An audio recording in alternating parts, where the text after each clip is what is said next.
here at TFL Car are fortunate enough to drive, test, and review a lot of cars every year. So without further ado, here are the top 5 midsize family sedans that we've driven, tested, and reviewed this year.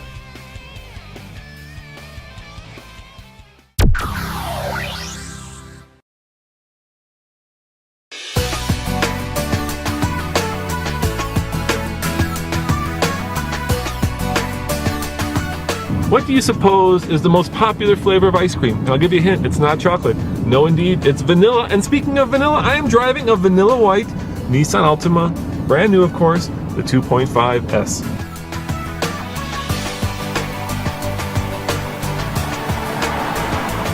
And just like vanilla ice cream, there is nothing wrong with this Altima. It has a peppy 175 horsepower engine mated to a CVT, which is pretty common these days, and it gets okay gas mileage, 23 in the city, 32 on the highway.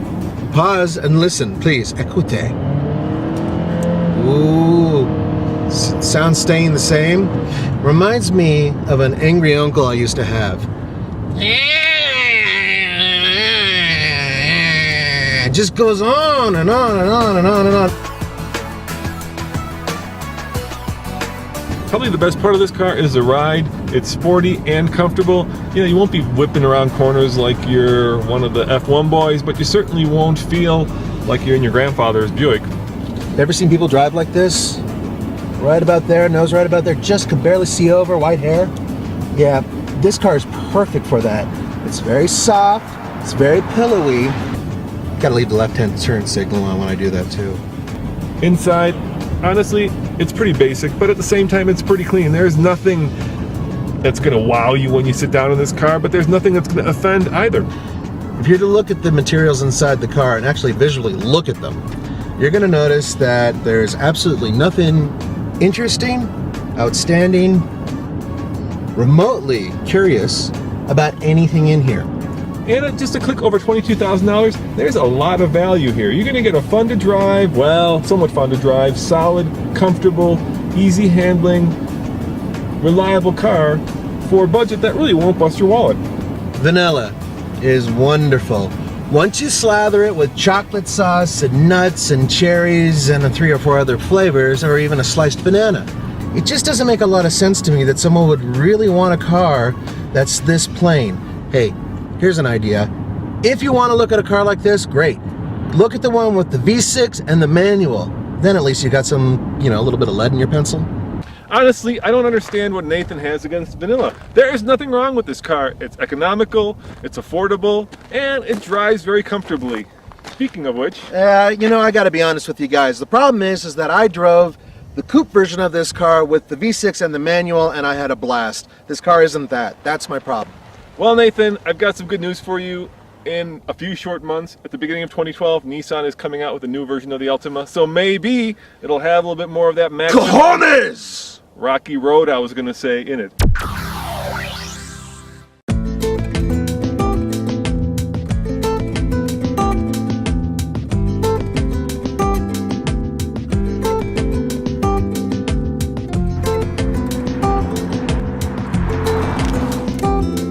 Let's say you're in the market for a economical sedan and you have 2.5 kids and a dog. And here's the important part. You're not in the market for a Honda Accord or a Toyota Camry. What options do you have? We have two 2.4 liter, 4-cylinder, 6-speed automatic transmission front-wheel drive sedans. They're family sedans. They're built specifically for people who have 2.5 kids, a dog. They want the good old style cruising machine to drive to work every day and drive their kids to school.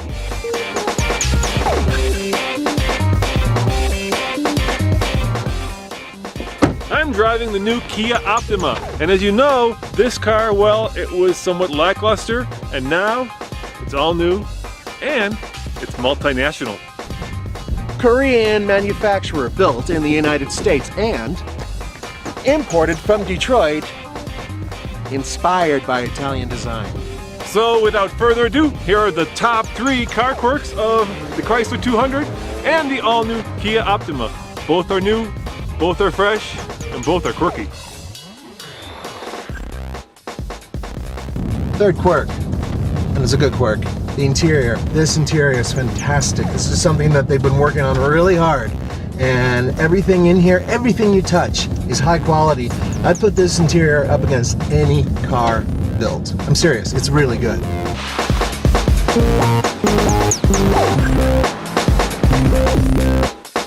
The number 3 car quirk of the Kia Optima is just how handsome it is. Check this out. Does it look like a German sedan to you? Well, if so, that's because it was designed by the same guy who used to design Audis. Number 2 on our top 3 quirks.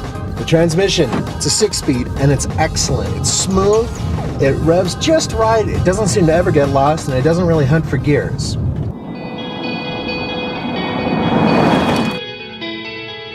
And the number 2 car quirk of the Kia Optima is just how much stuff you get. You got heated and cooled seats, 2 sunroofs, all the stuff that you'd expect in a car for $40,000. This car, $27,000. I don't know if you can hear that, but that's the 2.4 liter 4-cylinder engine in here. It puts out 173 horsepower, and that's the quirk that's most noticeable. It's not good. It runs fine. It's loud, it's coarse, it's unsophisticated. I think it's probably the biggest thing that lets this car down. Fortunately, there is a V6, the Pentastar. That's the good stuff. And the number 1 car quirk of the Kia is, well, the ride. I think German would be a kind way to describe it. It's just not very sorted. It's just very harsh and not too smooth.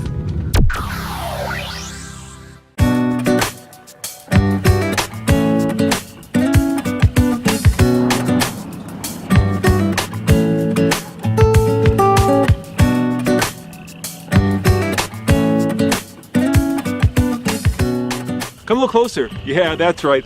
I've got a secret to share with you. This 2011 Subaru Legacy 2.5 GT is the car to get if you're a rally car, race car driver trapped in an accountant's body.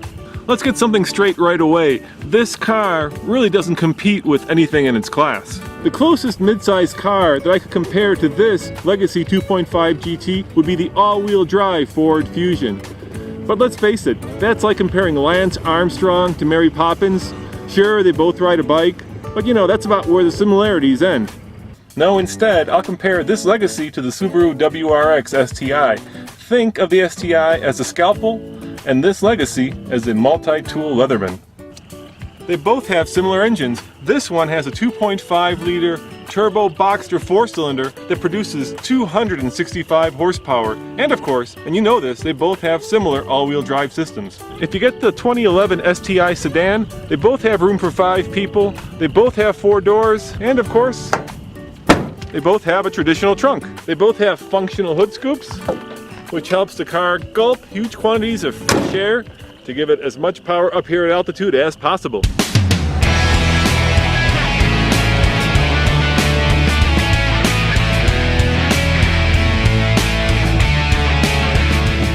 But unlike the STI, this Legacy 2.5 GT costs only $32K. That's a whopping $2,000 cheaper than the base Rally Racer WRX STI.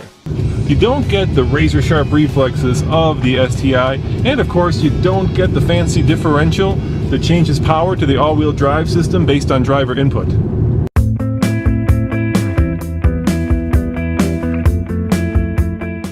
You do get soft leather, dual-zone climate controls, lots of room both in the front and in the back, plus an interior that looks and feels expensive versus the much more budget-minded STI duds. You also get a 0 to 60 time in the mid 5-second range.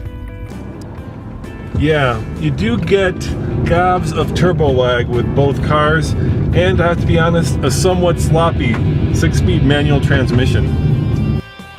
You also don't get a race car-like ride that beats you up, and that huge wing in the back of the trunk that screams, "I'm a post-pubescent teenager with raging hormones."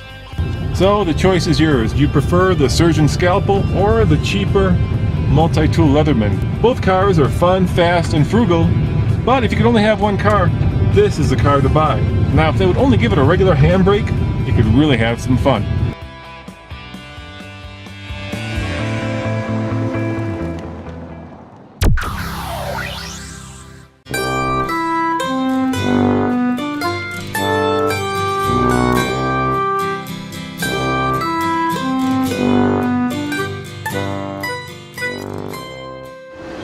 This is Volkswagen's new Germerican family sedan. I say Germerican because it's a German car designed in Germany but built right here in America in Chattanooga. It's going to come in 3 flavors. There's going to be a turbo diesel and 2 gas-powered cars. So let's take it for a ride and see if Volkswagen's first Germanican car succeeds in capturing the hearts and wallets of American car buyers. I'm in the diesel right now, and I just floored it on the highway, and it took me about 5 seconds to go from 60 to 70 miles per hour. So this car is certainly set up more for economy than it is for sporty driving. And actually, according to VW, it gets 43 miles to the gallon on the highway. The American-built Passat is, from the first moment, has been designed as a car for this market. It's substantially bigger. We talked earlier about 4 inches longer than the European Passat. From an engine standpoint, the German vehicle starts with a 122 horsepower engine. The American car starts with a 170 horsepower engine. Now we're at a pretty interesting part here in the road. I mean, we're getting some nice twisty corners in Tennessee as we head up to Nashville. How does this drive? What's your driving experience like dynamically? Do you find it entertaining, or? You know, the steering is pretty faithful. It's a nice linear turn in, but you can feel that it's a big car. It has conservative good looks, I think, if generic, and it's quiet. Now I'm behind the wheel of the 2.5 5-cylinder gasoline-powered car, and I'd say in terms of acceleration, it's about the same as the diesel. It certainly is a lot smoother, and this is the car that Volkswagen thinks most people will buy.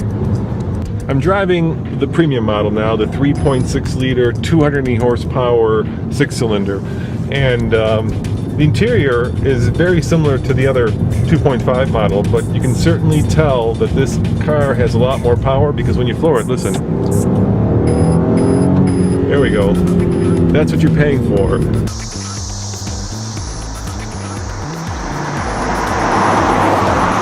The German car, for example, starts with the manual air conditioning. The American car starts with dual zone automatic climate control. The German car does not have cruise control. The American car does have cruise control.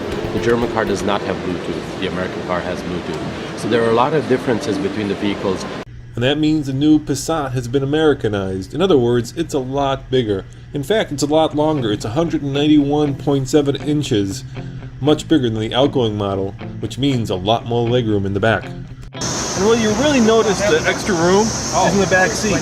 This front seat is all the way back. And look, I've got plenty of room back here, and I'm 6'2". This is a big American sedan now. And with a starting price of just under $20,000, it's also a very affordable Americanized German sedan. This is Roman Micah reporting from Chattanooga, Tennessee for TFLcar.com.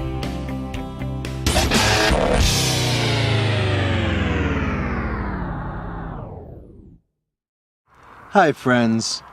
People often say we don't do proper reviews. Today, we will. A 30-second review for you. I fit in the back seat. So will your grandparents. Look, the door is wide enough for me to exit the vehicle. If you have a grandparent, it's enough room for them in their walker to go all the way around towards the front. Ah, look, 16-inch wheels. Nice. The door opening is wide enough for me to get in. I hope you've enjoyed our 30-second review.